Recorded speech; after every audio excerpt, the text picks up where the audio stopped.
G'day fellas, and welcome to a very special game. This is the inaugural game with the brand new Spectator UI. Bring it in, Drongo.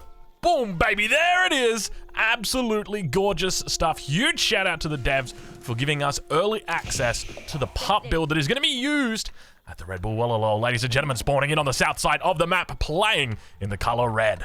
As the Ottoman civilization representing Team Liquid, it is the Muslim. And on the north side of the map, playing in the color orange as the Holy Roman Empire, ladies and gentlemen, it's Crackety here. Welcome, welcome, welcome. It is my absolute pleasure to welcome you guys to the very first casted game with the brand new UI. Now, it's going to take some getting used to, but I tell you what, it is absolutely schmick. Now, the first thing I just want to get clarification on is the minimap. Now, I've done a little bit of, camera work magic to make that minimap nice and big for you guys. It's not actually meant to be that big. I can show you how big it is if you really want to see, but look, I'll be honest with you, it's pretty small. I like to make it a little bit.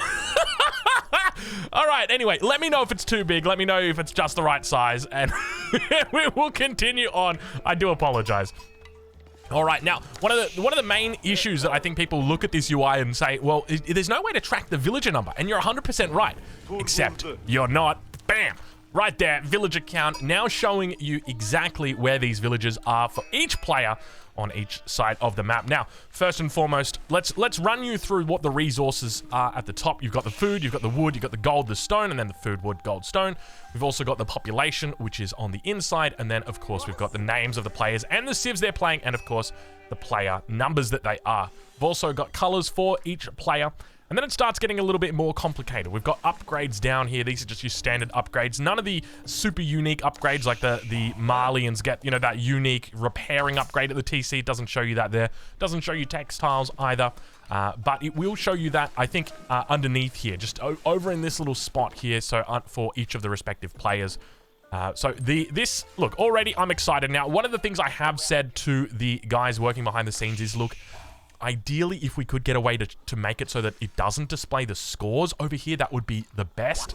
You don't have to remove everything, but just the scores, because, look, I'll be honest with you, I don't really like knowing if someone's ahead or if someone's behind, unless I actually want to, if I want to establish that, if someone's in a bad position, are they going to be able to come back from it? Then score becomes relevant, but I feel like it's a bit of a giveaway. If someone's up by a mile, you kind of get the impression there from that score.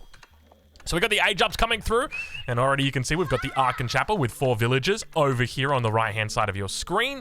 And down here on the south side, where the Twin Minaret Madrasa is currently under construction, we can see that 4 villagers are tapping away at that one as well. Now, look, when it does get to the late game, what we are going to be doing is we're going to be flipping this one over to income per minute. I don't know what the timer is, like maybe around like the 10-minute mark or something like that. We'll flip it over, because I think at that point, villager count on specific resources stops being a bit irrelevant, or it stops being relevant, rather. It's like, oh, wow, he's got 57 woodcutters. That's, it's not that impressive. But if you say someone's got 2,500 wood per minute, that probably gives you a bit of a better idea, because there's going to be upgrades and things, and, people have missed upgrades.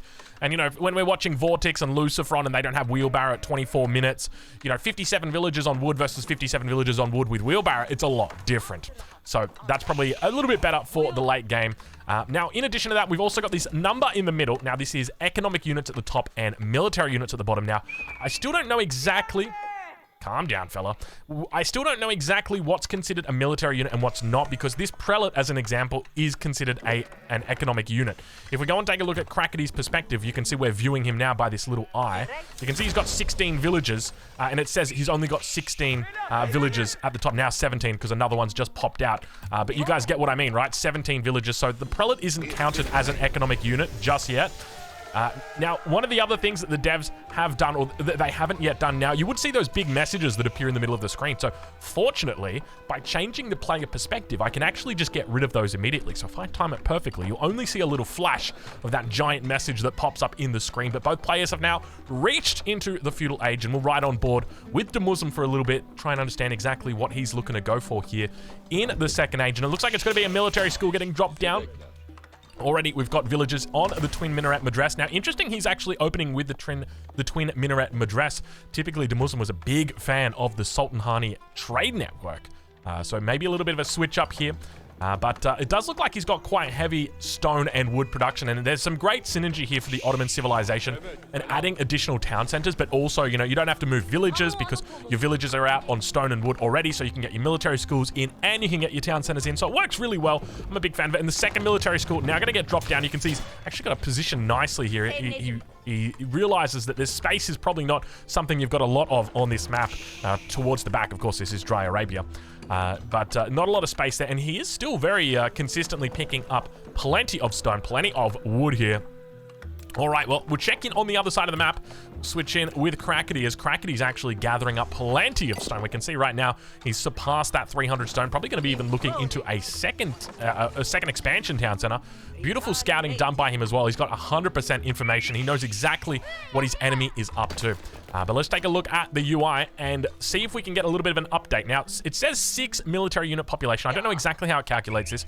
Crackety's got 1 scout, 2 scouts. So that's 2 of the military population, and we know that, oh, he's got stuff in queue, so that might also be it as well. So we can see that he's got, it says out here 2 prelates as well, or is that 2 scouts? No, 2 prelates, 2 scouts, and a horseman and a spearman in queue. So I think this number at the top is also including units in queue, maybe? Maybe? I'm not 100% sure. But if it was, hold on. But there's no units in queue. Actually, there's a spearman in queue. All right, so trying to explain this one, we're going to ignore this for the moment. Let's focus on this little part here. So this is the total units that you've got. Oh no, okay, I get it. So this isn't total. So this is just signifying this row. So there's 2 rows here. There's a row down the bottom and a row at the top. So the gear is indicating if something is in queue or is training at the moment, and we can tell by that because there's 2 Sparky at the moment in queue, and it's next to this. It gets a little bit confusing because the number's on the inside. Perhaps there needs to be like a little frame around that too, and the prelate, just so you know that that's getting grouped together, that's getting grouped together, that's getting grouped together. Over on the other side of the map, we can see that there should be a horseman out somewhere. There's the horseman. So the horseman is out, 2 spearmen are out, 2 prelates are out, and 2 of your world's finest scouts are out. So spearmen, I don't know exactly where they are. There's the first spearman, and second spearman probably hanging around somewhere, maybe on the gold mine stone. There he is. He's over there. So we know that this solid number is the number of units actively out on the field, whereas that gray number, the one that's not as solid, it almost looks a bit italicized. That number is the number of units that are currently in queue. So we know that there's a horseman in queue at the moment. And we see wheelbarrow has been researched now for the Muslim. He's researched that one, so it just stays in red. I think that just stays as his color. Hopefully not everybody's wheelbarrow is indicated as red, but I do love the way that has come through. Looks really, really nice. And now forced back by a couple of Spahi, but obviously Crackety knows that Spahi are pretty much the standard opening for most of your Ottoman players. With your military schools, so he naturally goes into the stable, or rather into the barracks, and looks to repair, He looks to repel these Spahi across the map with his hardened spearmen, but he's going to be trying his best to defend up towards the north. We do see the second town center has finally gone down. We look down towards the south side and see both players have gone for a 2TC expansion. There's a couple of changes to the town center, which we're not going to be talking about in this video. We're going to be leaving that for the next video to be coming up on the channel. But I assure you, there are some absolutely massive changes to the way the town centers work. And, well, let's just say you don't want to miss that video because that is going to be, it's going to be pretty good. All right, well, we can hear some chat still being exchanged between these 2 players. Now, unfortunately, we don't yet have the chat on this UI. It is a part of the game that I think is really important to know what's happening, what the players are discussing, what they're thinking, what they're talking about. So hopefully that gets added in, but nonetheless, we continue talking about the brand new UI as Spahi make their way back towards the base. We're right on board with the Muslim. Just witness as he begins working his way towards that, what we can only assume is a castle age coming through with 900 food stacked up. So we can see the first of the upgrades is coming through. It's going to be double broad axe, and now we see that little red dot at the top. Also, we see specialized pick and horticulture coming through. Beautiful stuff coming through now for the Muslim. For Spahi out on the map. He's going to be looking to cause some havoc with this. The double military school here, still working overtime with those Spahi. Yet to add in an archery range on that blacksmith. Never mind, I take it back. He's added in an archery range on that blacksmith. Yet to train any archers from that archery range on that blacksmith, though. Now going to be caught in a little bit of a bad position. Crackety going to be forced away, as well as Muslim. He's moving towards the enemy base, and we see a third town center now coming down over here for Crackety. So very, very greedy for Crackety. The question is going to be whether he can actually hold this position, because Muslim's definitely got a bit of a nice timing potential opening up with a 3TC. 3TC is quite greedy. We'll watch and wait and see how Crackety looks to defend this position. Still no more units out at the moment. Just sticking with 4 spears, 4 horsemen. Villagers making a little bit of a run for it. He's got 10 in the TC now. No +1 ranged armor coming through just yet. So these Spahi going to get absolutely shredded by that TC. We can see right now the town center very, very happy. And oh, we got a little bit of a problem over here. And speaking of problems, look at this. MIA in the queue at the moment, 10 villagers. So Muslim is going up to the next stage. Fortunately, those villagers are going to be able to see another day as the Spahi do get chased away. And we'll check in now with the MIA and see how it's doing right up against the edge of this. And I'm loving the way that Muslim is playing this, actually going straight into the MIA. So Muslim doing a pretty big switch. Typically, we did see him go for the Istanbul Imperial Council, I think it was called. But not going to be able to do that. Now, one of the things that we can actually do, and we can do this because of the way that the new UI works, is we can actually pause the game right now. I can give a pause and we can continue the game, but not only that, but I can actually go in, I can check right now, I can go look at the tech tree, and I can say the Ottomans, okay, what was that landmark called? It's the Istanbul Imperial Palace, so not the Imperial Council, Imperial Palace, and we can get back into the game like that without any interruptions, no exposure of the time. Oh my lord, and what was that noise blasting your ears, ladies and gentlemen? That is the brand new indicator sound if you have got for your Imperial Council. Now, I don't actually know how we can check the Imperial Council. There should be a way for us to do it, but it doesn't seem like there is at the moment, so I don't know exactly what direction he's gone with the Imperial Palace, or rather the Imperial Council. But that sound actually says, hey, you've got a point to spend in the Imperial Council. I've got no idea where he spent it, though, unfortunately. Now, I guess that's one of the things in the UI that we'll have to bring up with the developers and make sure that that gets added in ASAP, because that's going to be really, really important for that Civ-specific stuff. But now, Muslim looking very solid as he hits this age 3 timing. We see that a 3rd military school has been dropped and now a 4th military school coming in, so we know exactly what he's gone for. He's gone for that extra military school coming in. And over on the other side of the map, look at this. I think Crackety's realized, hold on a minute, I might be a little bit behind here. I'm going to have to throw down some walls. And indeed, that's what he does with a lot of villagers. Look at all the vills out here, just tapping away, trying their best to get that bad boy, that wall up and finished. We'll ride on board with Crackety for the moment and see how he's doing. Now, down to the bottom part of your screen, or in the bottom part of your screen, we can see, by the way, he's going for the Burger Palace, the Burger Palace. So down in the bottom of your screen, we've got down here overview statistics. So the first one is going to be relics. This indicates how many relics you've got. The second one is how many sacred sites.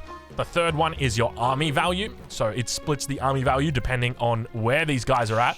And then we've got destroyed value, how many units you've destroyed. So we can see 1 scout has been lost by Muslim, whereas 450 resources of Crackety's have been lost somewhere. Now, I don't know whether that's, units being, or if it's exclusive to units that are being killed, or whether that is also buildings that are cancelled, perhaps. That could be something to consider. 450 seems like a very rounded number. But now, up towards the north of the map, Spahi going to get repelled. Beautiful music coming in as well. I don't know about you guys. I'm loving this music. It is a little bit loud, but hey, I welcome the loud music. Walls coming up now. Almost 100% completed. We'll take a look and see whether they are. Indeed, they are. Beautiful walls. Completely encompassing that base. Now, and a little bit of a push out. You got, oh my lord, look at the size of that army coming right now for Muslim.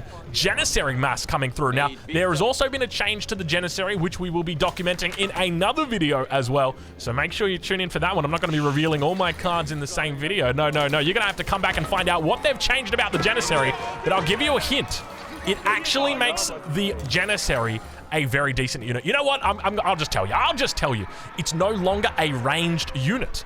That's right. It's actually only a gunpowder unit. So it means that your horsemen right here, which do 9 extra damage against ranged units, they don't get extra damage against the Janissary. You can see it's a light gunpowder infantry.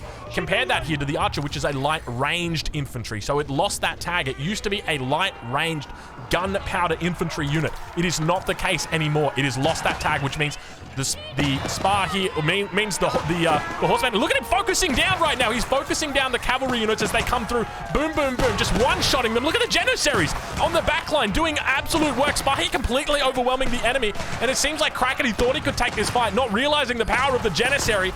Big buffs coming through for the Ottomans, and they are absolutely here to stay.